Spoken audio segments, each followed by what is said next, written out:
Hi friends, welcome to Beautifully Bookish Bethany. In today's video, I'm going to be talking about my reading plans for the month of January. February.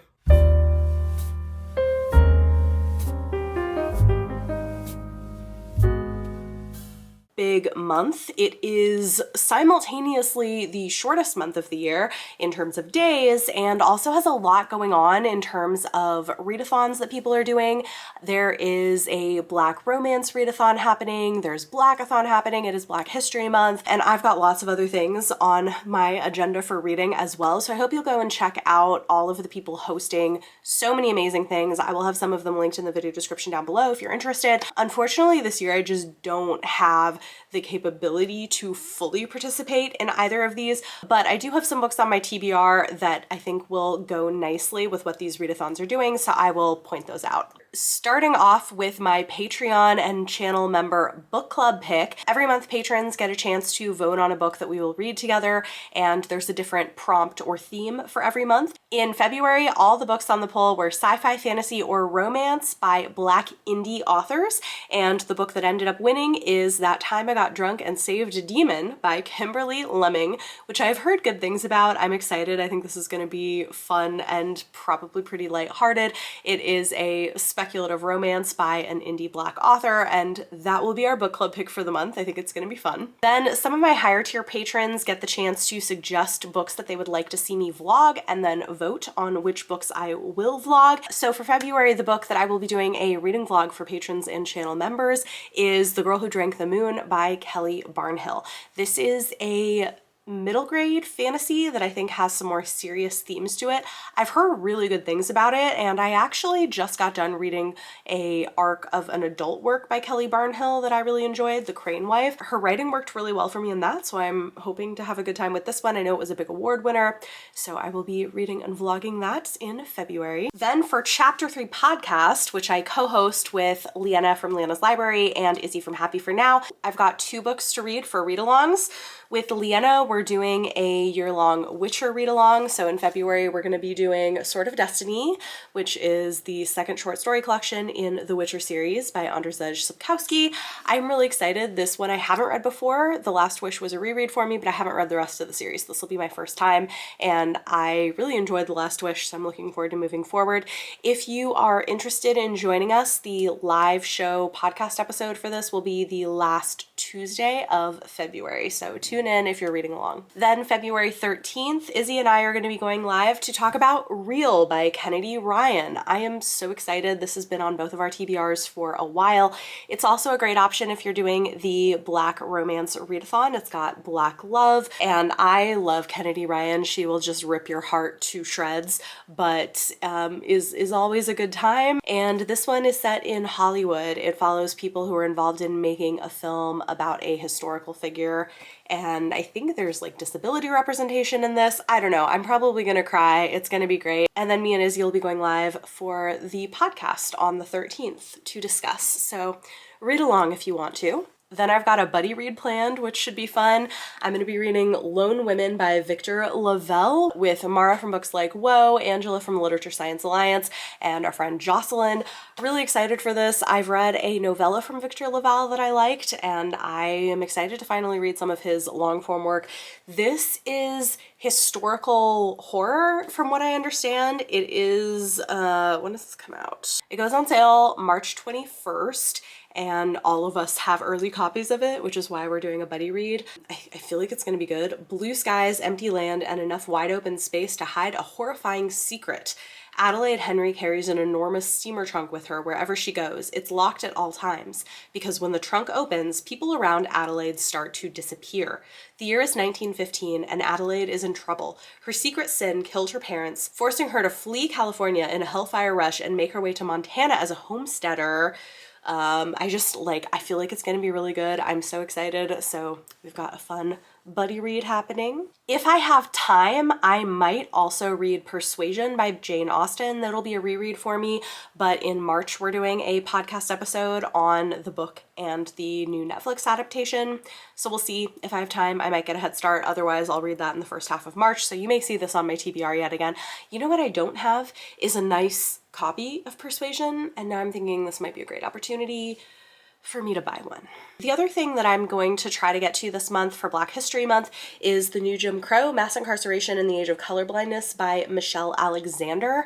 This is also on my nonfiction TBR for the year, and this seems like a good month to read it. I've heard amazing things. This is considered kind of a modern classic, or like a major text in how people think about the topics discussed here. So yeah, excited to finally pick it up. It is something that has been on my to-read list for a while. Then I have a bunch more physical books for review I'm hoping to pick up. Here's the thing, I do have some things that'll probably get rolled over from January that I didn't get to or didn't finish, so those will be first priority, and then we'll see how many of these things I can get to. I feel like this is my TBR every month. I have some things that I'm definitely gonna read, and then everything else is kind of like, I will get to what I can get to, or what I feel like getting to. I kind of like have a pile of possibilities and then I sort of mood read from within it. But I do try to make mood reading choices from my TBR whenever possible so that I can get to things for review. One book that I really need to read, and it is shameful that I have not yet done it given how much I love the series, but Note in the Ninth by Tamsin Muir is on my TBR. I started it, but this is a book that I feel like I'm gonna need to set some time aside for, and so I've been putting it off, even though I know I'm gonna probably love it because I think Tamsin Muir is amazing and I love the Locked Tomb series, but I think February should be the time that I do this. I'm also planning to pick up The Mimicking of Known Successes by Malka Older. This is a sci-fi murder mystery with like maybe some Western vibes and a sapphic romance from what I understand, which sounds great. I'm excited. And this comes out in March. I also have Bitter Medicine by Mia Tsai. It says this is a Xianxia-inspired contemporary fantasy where a Chinese immortal and a French elf navigate romance, familial loyalty, and workplace demands. This also comes out in March 14th, and I have a copy from Tachyon Press. Another one I might get to is The Strange by Nathan Ballingrud. This sounds really interesting. It's another March release. This one is sci-fi. It's like a sci-fi western, I think. 1931, New Galveston, Mars. 14-year-old Annabelle Crisp sets off through the wastelands of the strange to find Silas Munt's gang, who have stolen her mother's voice, destroyed her father, and left her solely with a need for vengeance. Yeah, I don't know. It's like frontier life on Mars. It sounds good. Now that I'm looking at it, I'm realizing I have like 3 sort of speculative Western books. One is horror and 2 are sci-fi, so I'm like, will I make a vlog? Maybe. Don't quote me on it, but it could happen. Next up, I've got The Terraformers by Annalee Newitz. This just came in recently and I'm excited. It's a new book from a queer non-binary author who I've seen speak on a panel, and I was like, they seem so cool and I would love to read a book from them. But all of their earlier books were time travel sci-fi, which I just is not my jam. This, however, sounds amazing. So thank you to Tor for sending me a copy.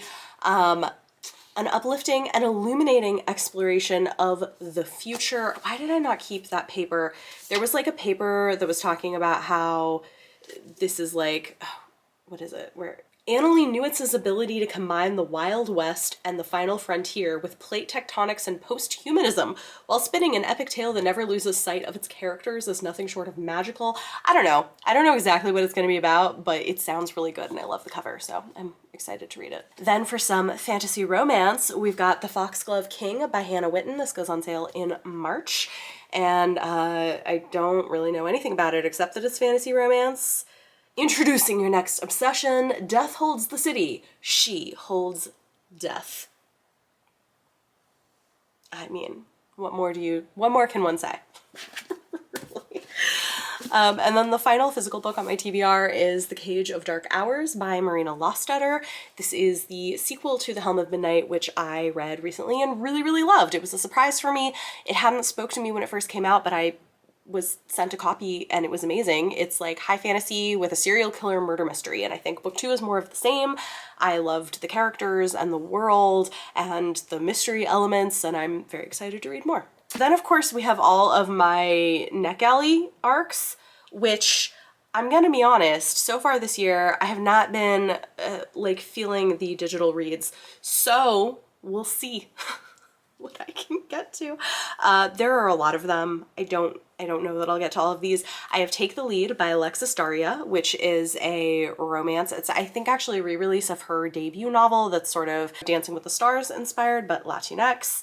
I've got The Severed Thread by Leslie Vedder, which I'm very excited about because it's the sequel to a book that I freaking loved that's sort of like a gender-flipped Sleeping Beauty meets Indiana Jones with like a central female friendship and a sapphic side, maybe a relationship. It's great. I'm excited for that one. I also have Missing Clarissa by, I did not write down the author, but this one is a YA thriller, I believe, that looked interesting. My Dear Henry by Kaylin Barron is her take on Jekyll and Hyde, which I'm very excited for. I feel like it's gonna be great. And I think queer as well. Should be interesting. A Long Stretch of Bad Days by Mindy McGinnis. I don't recall what this is about, but it's her latest book. Her books are intense, but often very good. So we'll see. Then there's one that I'm unsure about, Solomon's Crown. This is one that publicists seem to really be pushing, and I'm kind of on the fence about it, so I'll let you guys know what I think. It is a historical, it's like an alternate history male-male romance. So it's like, what if King Philip and Richard of Aquitaine fell in love? We'll see. We'll see. Like, historical figures, romances, hit and miss, but like, it has potential. We'll see. We'll see what happens. We've got The Witch and the Vampire, which is a YA sapphic fantasy romance. I love the cover. I'm here for it. And The Pledge, which is a YA horror novel. So, you know, we've got an array of possibilities. Will I read all of these things? No, probably not. Will I probably also pick up some other random things? Yes. However, this is like a pretty good selection of stuff, and you know, we'll see what I get to. There are a lot of exciting things that I'm looking forward to reading, and I will probably honestly try to prioritize even more Black authors. I mean, I read Black authors every month, which you should too. Like, PSA, it is Black History Month, so read Black authors, but then do it all year long in the genres that you prefer. It doesn't have to be like all trauma. Read some Black romances. It's great. Go check out some great Black sci-fi fantasy authors. Read N.K. Jemisin. Read Nnedi Okorafor. Like, there are so many amazing authors out there. That's just like two that came to mind. Anyway, that is my February TBR. Talk to me in the comments down below. Let me know any of your thoughts on anything I talked about in this video. And for question of the day, I would love to hear, what are your reading plans for February? Are you participating in any readathons or challenges? Do you have anything you're really excited to pick up? Let me know in the comments down below. If you like this video, it always helps if you give it a thumbs up. Subscribe if you want to see more. Thank you so much for watching, and I'll see you next time.